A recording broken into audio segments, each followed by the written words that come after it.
My phone might be missing. I don't know what's going on. I might have to restart. I'm gonna pray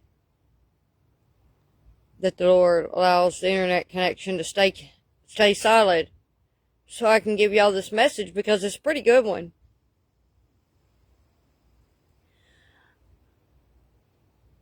Today is my last full day here before I leave to go to my trip. And tomorrow I leave at 11 o'clock in the morning, headed on my first leg of the trip to go to the Ignite conference revival for revival in LA. I will be leaving at 11 o'clock in the morning to go first. I'm going to stay overnight in Bryant till and get up at, I have to be on the bus at 5 a.m. The next morning. On a very long trip. I'm excited to go, but I'm not excited about the process of getting there. So, there's that.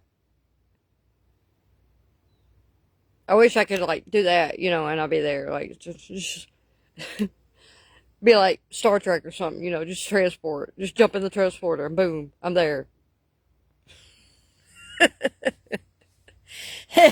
That'd be nice. But it is what it is. Anyways, the thing I was thinking about was, say, Sunday I was at church and, you know, the church prayed for me so that I could be, you know, covered, uh, on my journey. And of course, you know, I've been praying and the Lord covered me and He gave me a word that He got my back. He's got me covered this morning, first thing. So I'm not too nervous about that, even though the devil's been trying to play some doubts in my mind. Everybody's been talking. People don't realize how much they talk for the devil. And it's not their fault. It just comes through. And you know, they say things and I'm just like, you know, because that's where doubt, worry, and anxiety and fear comes from. They don't, you know, anytime you speak those words, that's where it's coming from. He's placing it in your mind to speak it. So, you know, because I mean, that's our minds are a battlefield, and that's you got two voices talking to you all the time. You got the devil and you got the Lord. You gotta listen to the Lord over the devil. That's where discernment comes in. So you have to realize what voice is which one's which.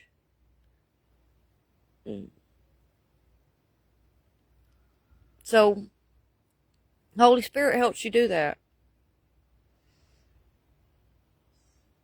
So,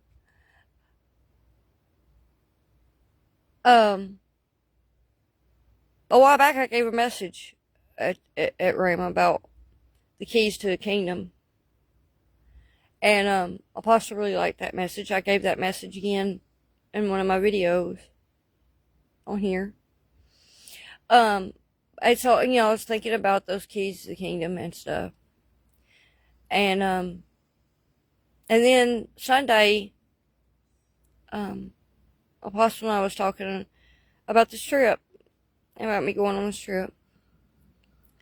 And I told her, I said, I can't believe that it's happened, you know, because you remember I told you. It was about a month or two ago, but it was probably back in,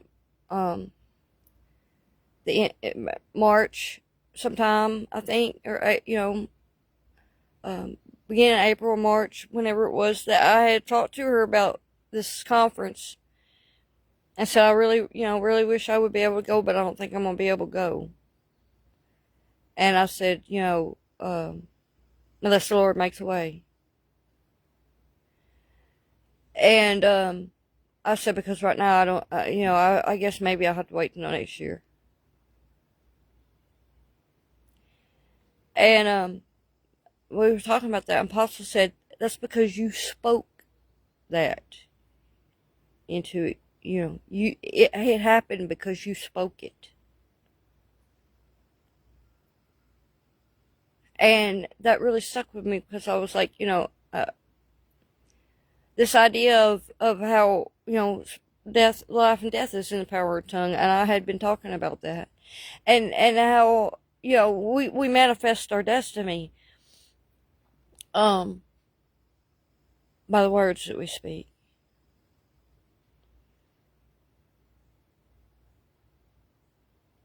And,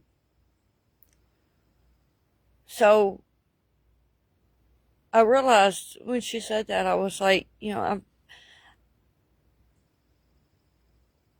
started thinking about it. I was like, how easily everything just fell into place since then, since I had said, said that to her, and how, I was working for Apostle and doing a little work for her, but,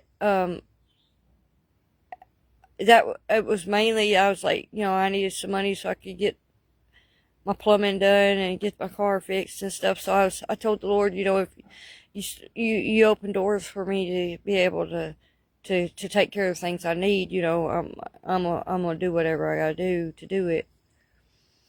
And then I was worried. I was like, I wanted to go to this conference, but I was like, I don't, with everything else that I have, going on, I owe some money, and I need to get my stuff done, and I need a car and all this. So I was like, how am I going to be able to go on this trip? So the Lord told me in that whole process, though, He said,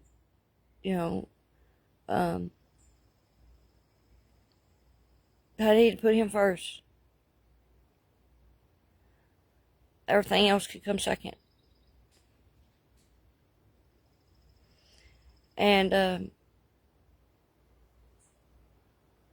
I started more and more feeling like I really, really needed to go. I was more and more pull, and I said, Lord, if you open the doors, then whatever door you open from this point on, then I'll use it to do this instead of anything else. And He told me, if you put me first, everything else will happen.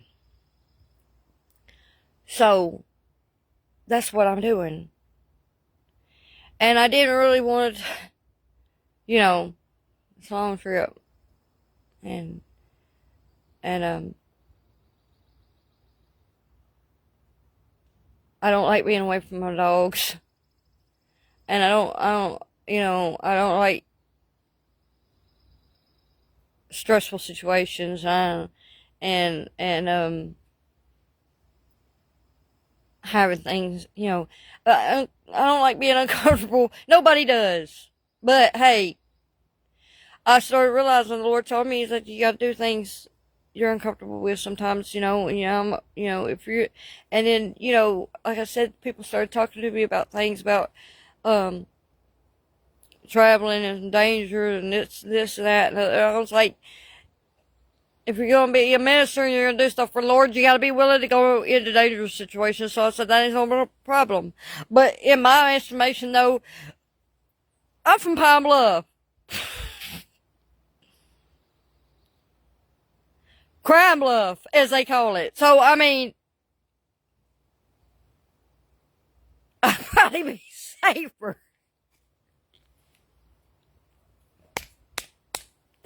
I'm just saying, I don't know. But anyway,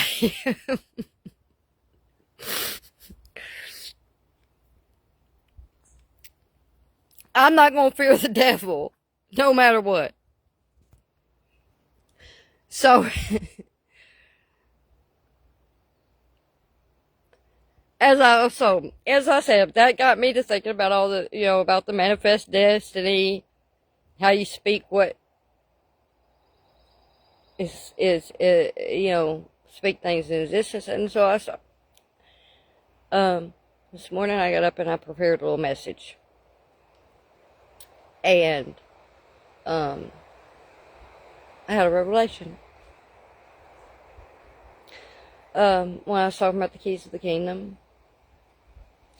one of the things that I said in my message when I said about at Rhema that day, when I gave that message, the keys of the kingdom, and Apostle always, after we give our messages, she'll stand up and say something and give a little word on our message, and encouraging us a little bit. But she said that she talked about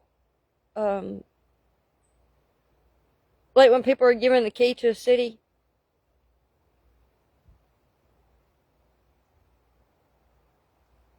It's an honorary thing when they're given a key to a city. And it will be, about the keys to the kingdom. She related that to that. And I realized when I was hearing this message that David had a city. And David had a key.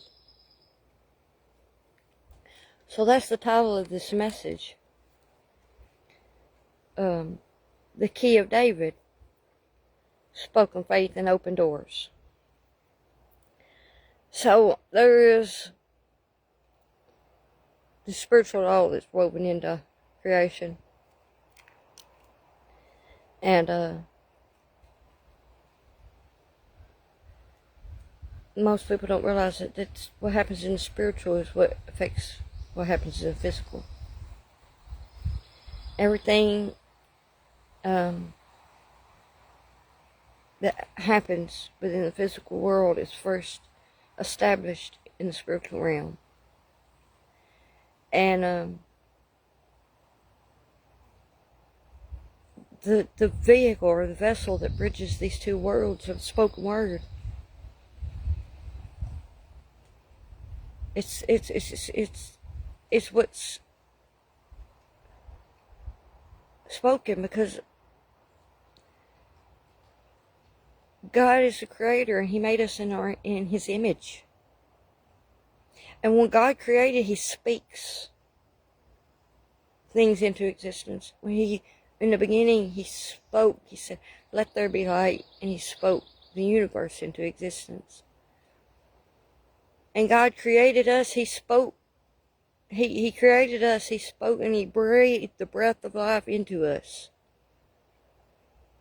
He created us in His image. He gave us that creative ability to speak things into existence.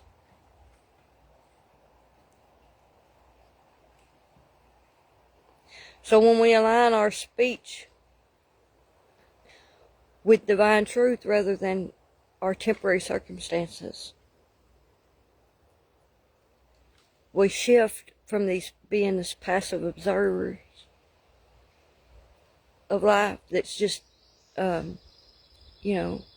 watching things pass by, to being active participants in our God-given destiny. And the scripture reveals that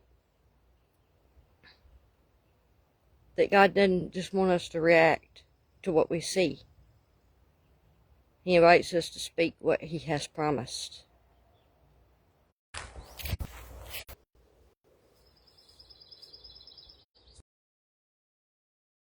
I guess I'm back.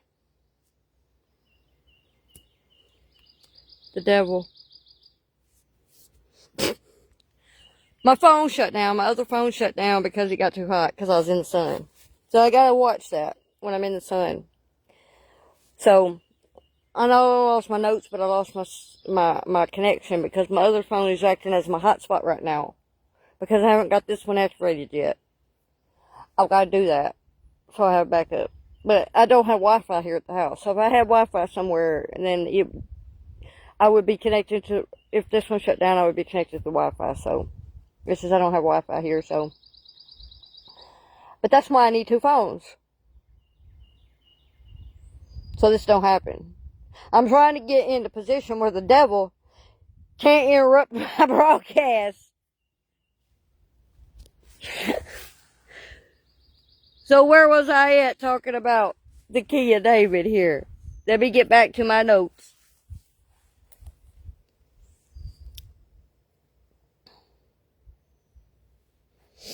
Okay. So we was back talking about how God didn't want us just to react to what we see, but He wants us to speak what He promised, and this is a mechanism that opens locked doors. Our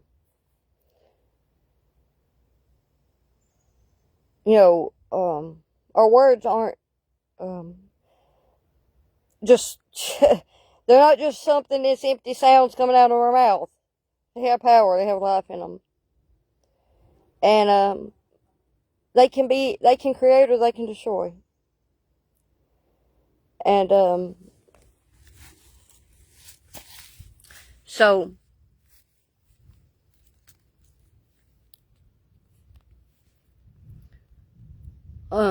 as Proverbs 18:21 says, death and life are in the power of the tongue, and those who love it will eat its fruit.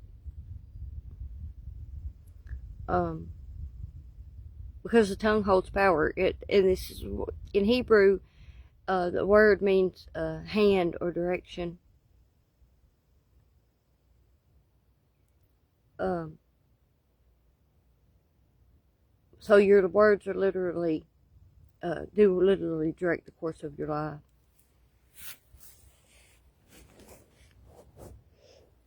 When we speak lack or defeat or impossibility, we cultivate the fruit of those words. Those words are seeds. And they'll sprout and they'll grow, and that's what they produce. But on the other hand, when we look at a situation that may be empty or chaotic or dead, and we speak God's life over it, we're operating in the image of the Creator, the same image that He created us in.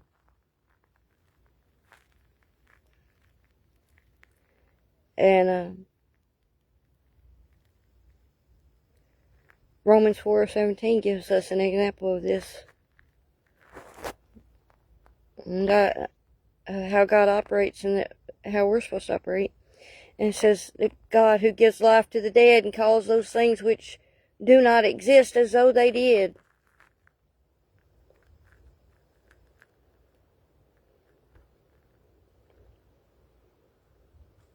To call things that do not exist as though they did is the language of the kingdom.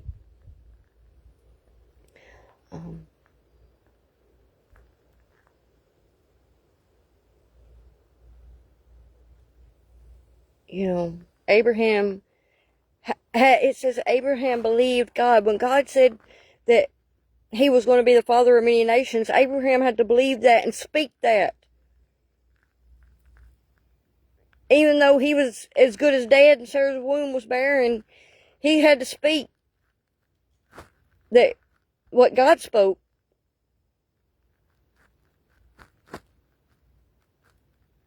He had to speak the identity that he was given before he ever saw the promise of Isaac. So when we speak the promise of God over our dry seasons or we're not denying reality. We're establishing a higher spiritual law over it.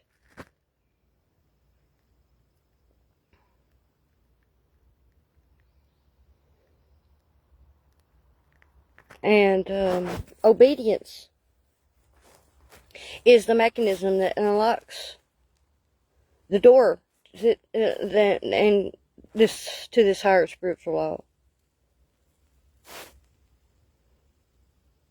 You know,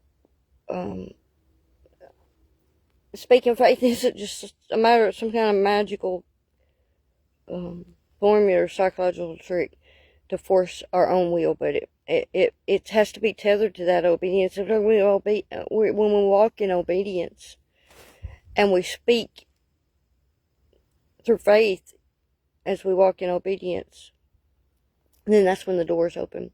God promises to open these doors when we walk in obedience, because you know, so obedience is that key that turns that lock.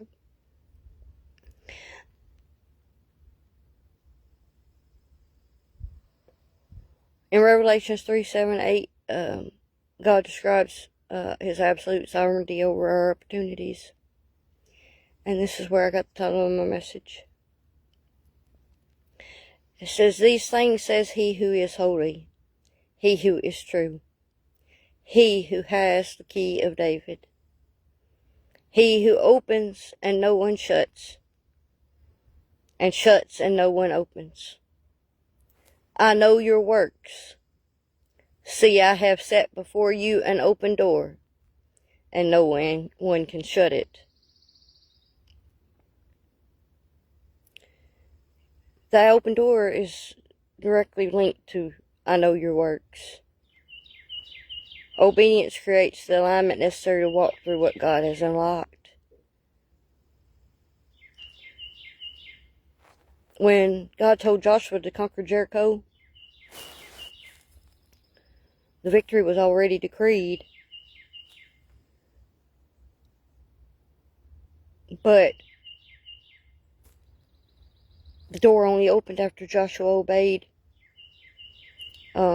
these highly specific instructions that God had gave him. They were unconventional instructions. He told him to march around the walls in silence 7 times, and then on the 7th day they marched 7 times, and afterwards they gave this loud shout, triumph, and they had to do all this before the walls actually fell.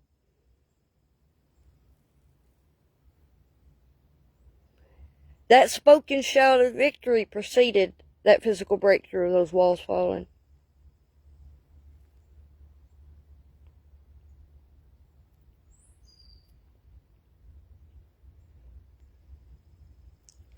So when you combine obedient action with spoken alignment, you activate the manifestation of your destiny.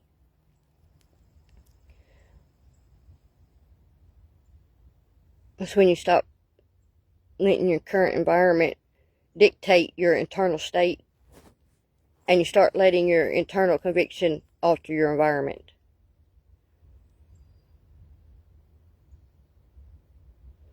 Jesus explicitly connected the spoken word to movement of massive obstacles. In Mark 11:23, he said, "For assuredly I say to you, whoever says to this mountain, be removed and be cast into the sea, and does not doubt in his heart, but believes that those things he says will be done, he will have whatever he says." Jesus didn't just tell us to talk about the mountain to other people, or to pray. Just pray to me to move the mountain. He commanded us to speak directly to the mountain.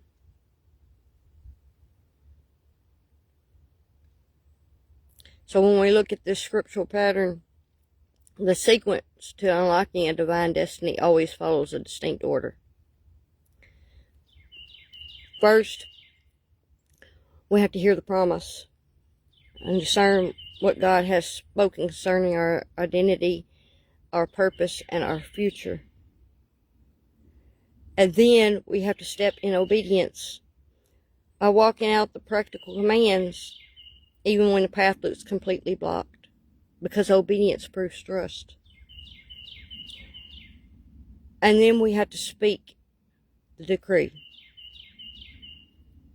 We have to look at that closed door, or the dry ground, or the silent space, and speak what is not as if it were. By doing this, we release the life-giving power of the tongue and clear out the spiritual resistance and walk boldly through the doors that no man can shut. That's how we use that key. The key of David.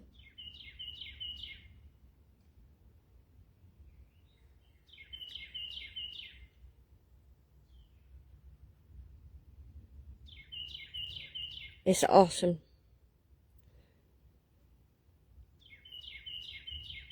to see something that you spoke manifested.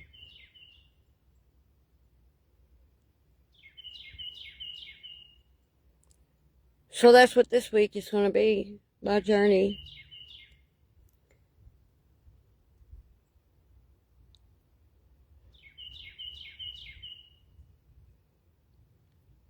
That I spoke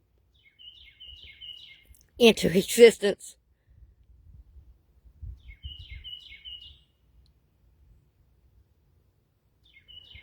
I don't know what's going to happen. I don't know what's going to come out on the other side of this, but I know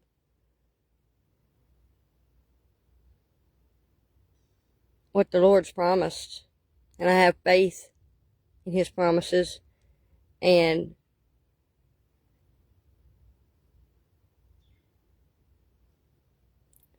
I know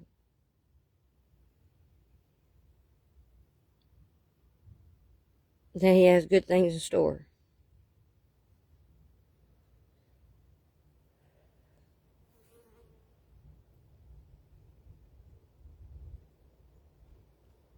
So I'll be keeping y'all updated. I'll be doing some videos along the way so y'all can keep up with me and see what's going on. So y'all stay tuned. I love y'all.